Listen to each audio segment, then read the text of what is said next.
go.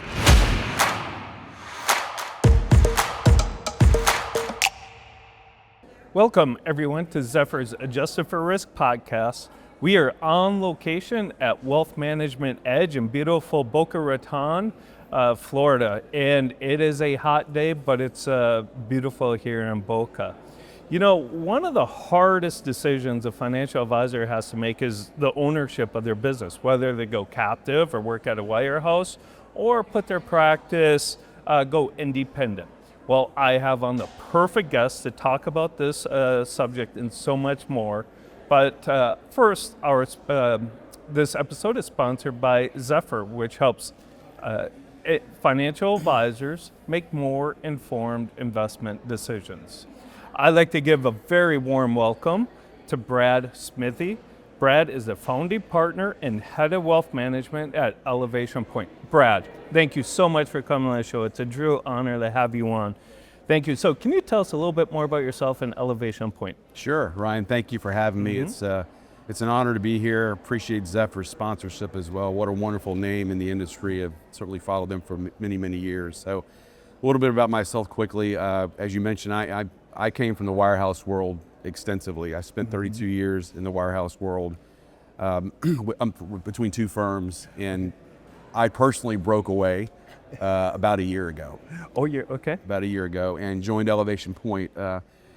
Elevation Point was founded by a gentleman named Jim Dixon, who I worked with at a previous firm, and I've known Jim a long time. And when he decided to launch Elevation Point, the concept of Elevation Point, he reached out and we found common ground and excitement around this part of the financial services industry, and we decided to jump in together. So Elevation Point is quite simply a corporate RIA. We are a minority investor. We believe in full alignment, and what that means is we take minority stakes in the financial services firms that we partner with.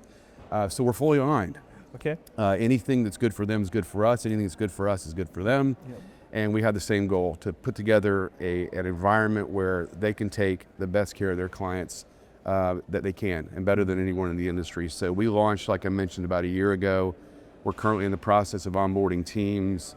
We have family office capital, which we also think makes us unique. Okay. And I feel like we're off to a really good start. It's exciting. Fantastic. Well, you know, Brad, you are off to a really good start because you made the news a lot about growing that executive team a lot over the past few weeks. So congratulations. Thank you. We've been fortunate to have some wonderful people express an interest and want to jump on board with us. Yeah. Very Great blessed. time to jump on board, right? Yes, especially with, you know, it's interesting whenever you read the news, like wealthmanagement.com, people aren't going from independent to captive or a wirehouse. It's the other way around, going from wirehouse, and you know it, from a year ago. What are some misconceptions about going from being a captive advisor or wirehouse to independent? Because to me, it sounds like a lot of work. I think it is a lot of work, but with that work comes great reward, I believe. And so my perception of independence in the wirehouse world is we were taught to, maybe not directly, but indirectly, to look kind of down on that part of the industry. Okay. My misconception was that an independent financial advisor team was in a strip mall, you know, next to a Papa John's and a vape store, right? And they were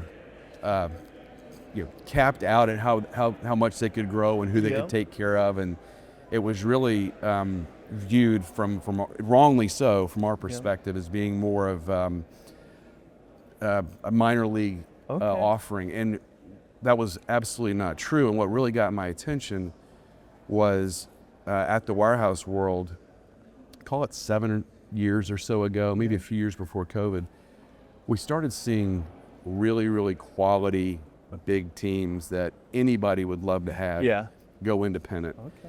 And not only did they go independent, but they successfully transitioned their business. Because we thought, you know, you have this big backing of a big organization. It provides peace of mind for clients, which it does. But that's not exclusive to the wirehouse world. And so we found that these teams were successfully transitioning their practice. It was a lot of work, like you said, but they did it. And not only did they do it, they thrived in independence. Okay. They had a broader universe of solutions they could deliver to their clients. And because of that, they were able to capture more business, take care of more client issues and problems and opportunities. And my perception was so wrong. Yeah. No, I really like that example of the strip mall. It's very appropriate too. Do you think a lot of it is technology, though? Back then the technology just wasn't, the advancement made it harder. Now technology's made it easier to make that adoption, make that transition, and people are like, we can do this. Absolutely, Ryan. The technology takes on kind of the advantages of technology in the independent world takes on many different forms. One of them is what you just referred to, which is the ease of transitioning, doing it electronically versus doing it wet signature, paper, right? These days, you can transition a very big practice in a very short period of time because you don't really need pen to touch paper. Yeah. You're not relying like we used to on, overnight services to deliver paperwork that needs to then be turned around and delivered back and then manually inputted. So that's part of it. Another part of it too, though, is an advantage of independence. And here I am now touting independence after 32 years, right? An advantage of independence is the speed with which you can assimilate new technology into your offering. Okay. When you're at a big firm, it's the old cruise ship analogy. It takes longer to turn that. Well, in our world, we can do it more quickly, and it's almost like having an app store where you can update it constantly. So technology offers several different advantages in the independent world. Yeah, it was interesting. Years ago, when I was early in the industry, early 2000s, I started with a group at Piper Jaffray, and Piper Jaffray was sold to UBS. The wealth management side, we didn't want to go to UBS, so we went to RBC. And this was 2004. Oh my gosh, the work. And that wasn't even going independent, right? That was kind of similar firms, and technology really wasn't there. It had to be all new paperwork, and you're right. And I love the fact that you have experience. You're kind of like looking down at independence. Now you've gone on that side, so you got a good viewpoint of it. Yeah, I think so. I mean, one more quick thing there is my perception is people did not grow in independence. They took their practice, that they successfully transitioned it. It was almost a static practice. Again, could not have been more wrong. There's just opportunities out there that people could take advantage of, take further care of their clients. So if there's a captive, whether they're at Merrill Lynch, Morgan Stanley, you name it, Wirehouse, and they're thinking about going independent, are there questions that they should ask themselves, maybe like a checklist, before they really make the dive and see, is it independence right for me or maybe not? I think definitely so. In our world, you look at the flavors of independence. You have on one side, you have the where you're independent, but you're still underneath a wirehouse, right? Yep. That's one flavor of independence. And then all the way on the other side is where you are doing everything. You're negotiating asset management contracts. You're doing the real estate, the HR, the compliance. And then there's a big group of us in elevation points in this group that are more towards the middle, partnered independence, what I would call it. If I'm a wirehouse advisor, one of the things I've got to ask myself, even though there's all those different flavors, you are a business owner. Yeah. For the most, and there's some W-2 in there, but if you're 1099, you are a business owner. You have to ask yourself, are you ready for that? Another thing is there are certain advantages that wirehouses can potentially bring, and it's not widespread, but if you're getting investment banking referrals, if you're getting a steady flow of opportunities to grow your practice, that's another reason to potentially reconsider a decision to go independent. I think you just got to be willing to tap into your own personal entrepreneurial spirit. And if you can do that, own your own brand, own your own business, that business is now on your balance sheet, then it should be full steam ahead for a lot of them. But there are certainly things that I would cause people to check. And one more is if someone's really close to the end of their career, right, and do they want to go through, the succession planning is part of it, do they want to go through the heavy lift of a move? What's the potential real outcome for them? That's something else I need to look at too. Yeah, that's a very good point. And I like that you brought, being a business owner, and there's different levels of independence, like you said, and elevation point sits in the middle. Because if you go truly independent, you're really more of a business owner, right? Versus maybe you're a captive and you just want to service clients and be a financial advisor. That's right. So a lot of different options there, which is great compared to 20 years ago. Definitely a big difference than 20 years ago. So you mentioned technology too, like in the transition. How else has technology played, like in your role moving over from Merrill a year ago? Is it, you know, everything from AI now to, communication, note taking? Where does it play in that transition? Across the board, technology is really infiltrated in a good way, I think, almost every aspect of what we do. You mentioned note taking, client communication, being able to capture those communications so you can stay compliant with FINRA or the SEC. I know that most independent FAs are SEC governed if they're fee based, but there is some element of FINRA in there. There's also AI, which we believe is really going to be. It won't replace the true personal relationships people have, but with note taking and really being able to diagnose problems. We're finding that's a big advantage as well. And then the last thing I would say, and I alluded to this a minute ago, is just the day-to-day operations of a business. If you're able to capture the most up-to-date technology and put yourself in an environment where you can, it's not a huge deal to go switch a potential provider or something, then you have the ability to always remain on the cutting edge. And so that's something as well. There are some great technology offerings at Wirehouses. There's some that are 40 years old. And as you know, 40 years is a long time in the technology world, right? So the independent world seems to be way further along in being able to capture what's new. And at Zephyr, we're really trying to focus too. We're looking at AI solutions because if you're not advancing and accepting AI, you're probably losing out, right? You better be willing to. And I'm glad you brought up that point about AI is not going to replace us, thankfully.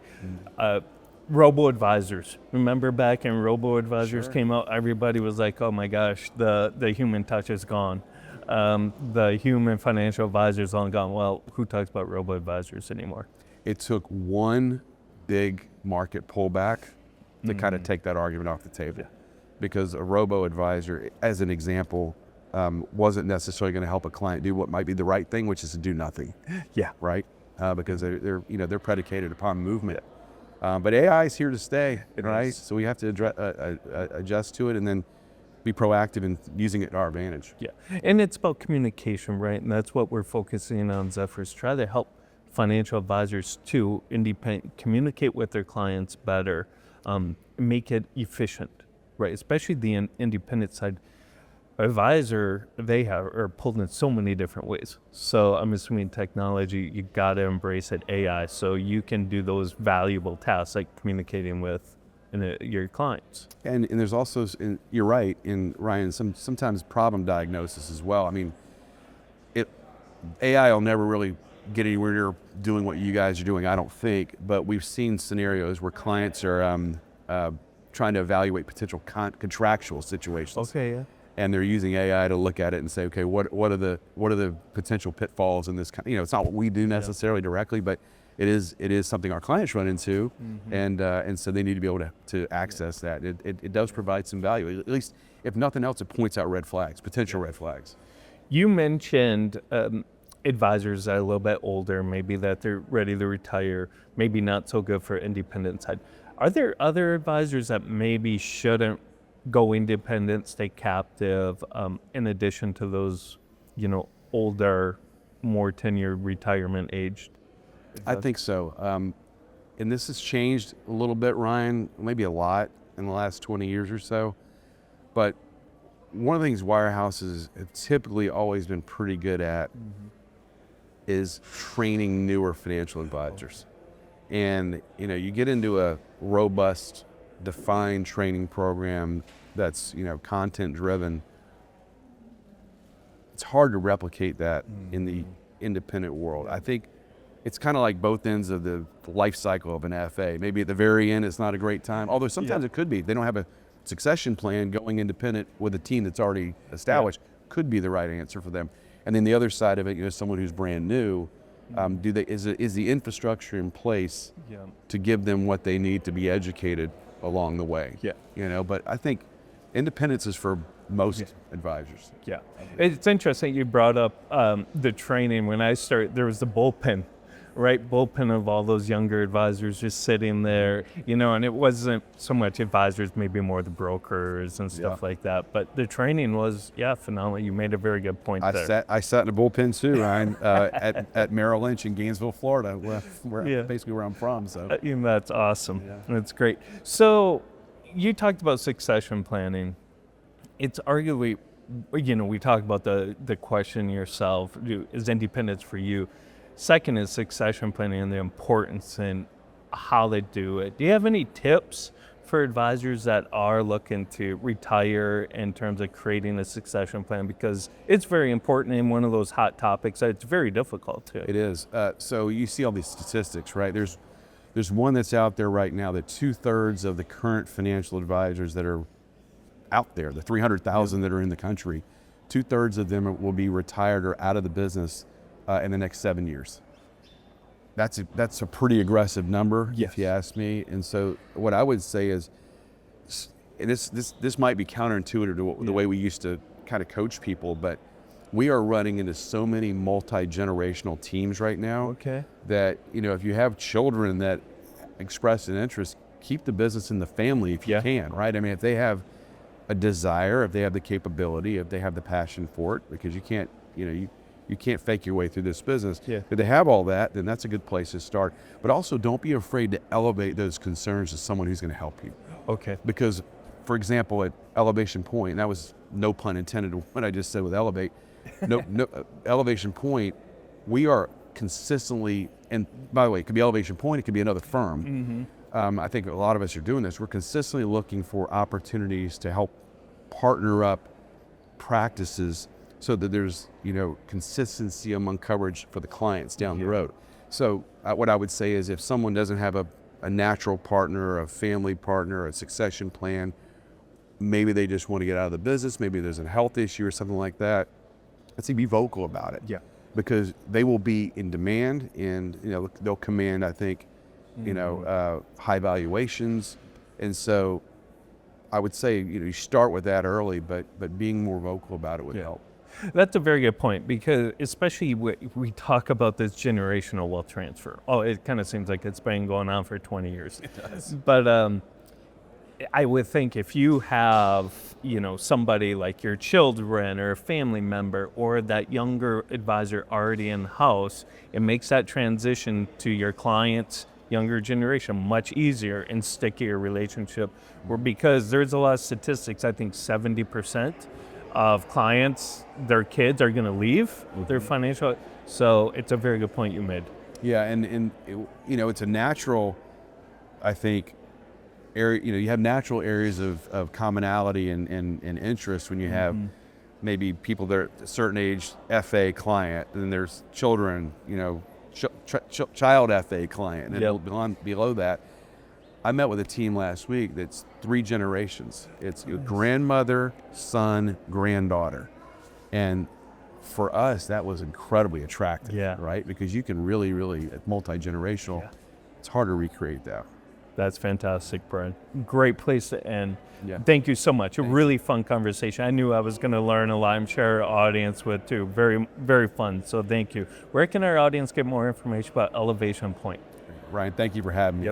First of all, our website, www.elevationpoint.com. That part's pretty simple. They can connect with me on LinkedIn, shoot me a message, whatever's easiest for them, and I'll respond to everybody. Perfect. Brad Smithy at Elevation Point. Thank you, Brad. It was a very fun conversation. And thank you, everyone, for listening to this episode of Zephyr's Adjusted for Risk podcast. You can watch all of our other podcasts on the Zephyr YouTube channel, Spotify, and please be sure to like, subscribe, and follow us on LinkedIn. Thank you, and have a great rest of your week.